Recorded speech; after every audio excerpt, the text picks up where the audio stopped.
අද අපේ line dancing class එකේ දිල්ලියේ පික්නික් ඩාන්ස් එක තියෙනවා. දැන් අපි තව ටිකකින් ඔක්කොමලා ගර්ල්ස්ලා එකතු වෙලා, ලේඩීස්ලා එකතු වෙලා ඩාන්ස් කරන්න පටන් ගන්නවා. that is ශලිනි, මගේ යාළුවෙක් ක්ලාස් එකේ. ඉතින් අද අපි මේ ඩාන්ස් කරන්න ඉස්සෙල්ලා කෑම ජාති ටිකක් කනවා. මේ බලන්නකො ඔයගොල්ලන් දන්නවා මේ තමයි දහි බල්ලා හදන හැටි. මේ බල්ලා කියලා කියන්නේ මේ ගුලි වගේ තියෙන එක. අන්න දහි බල්ලා එකක් ආවා.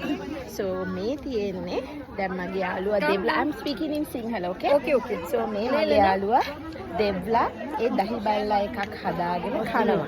ඒකේ තියෙනවා මම ඇහුවා මේගොල්ලන් thank you මම ඇහුවා මේගොල්ලන්ගේ මේක මේ दही के कबाब made of yogurt. oh this is yogurt made Yogurt kebab, yeah. okay yogurt kebab මේ බලන්නකෝ දැන් මේ දිල්ලියේ තියෙන කෑම ජාති වල විස්තරයක් මම මේ කියන්නේ.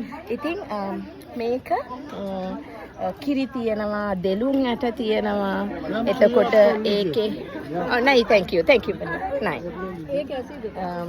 I think මේකේ තියෙන ලොකු ප්‍රශ්නේ මත Devla, Iris, please come that side. දහි කියන්නේ Okay, we're dancing. යෝගට් කිරි මුදවපු කිරි. ඉතින් මේ බලන්න මේකේ ගොඩක් ಜಾති තියෙනවා. බීට්‍රූට් තියෙනවා, කොරියන්ඩර් කොළ තියෙනවා, චික්පී තියෙනවා, පළතුරු තියෙනවා, තව දෙලුන් ඇට. නොයි මේ භාජනය බලන්නකෝ. ඉතින් මේක දහි බල්ලා මෙහි හරි ප්‍රසිද්ධයි. මාත් කෑවා. ලොකුම ප්‍රශ්නේ මොකද්ද දන්නවද? no thank you so much. no that's okay this is mine now. මේක ලොකුම ප්‍රශ්නේ මෙන්න මේකයි. මම ඊට පස්සේ මෙන්න මේක කෑවා.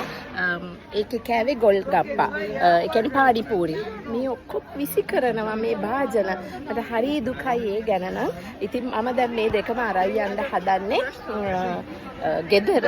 නැත්තම් ඒ ඔක්කොම කුණු ගොඩට විසි කරනවා. ඒක තමයි දුකම වැඩේ. හැබැයි දැන් මේක ගොඩක් නිරෝගී කෑමක් නන් නෙමෙයි. නමුත් මෙහි ආ ඉතින් සම එකක් එනකොට පොඩ්ඩක් රස්නෙට මේ සීතල වෙන්න ඕන නිසා කන කෑම. දහි බල්ලා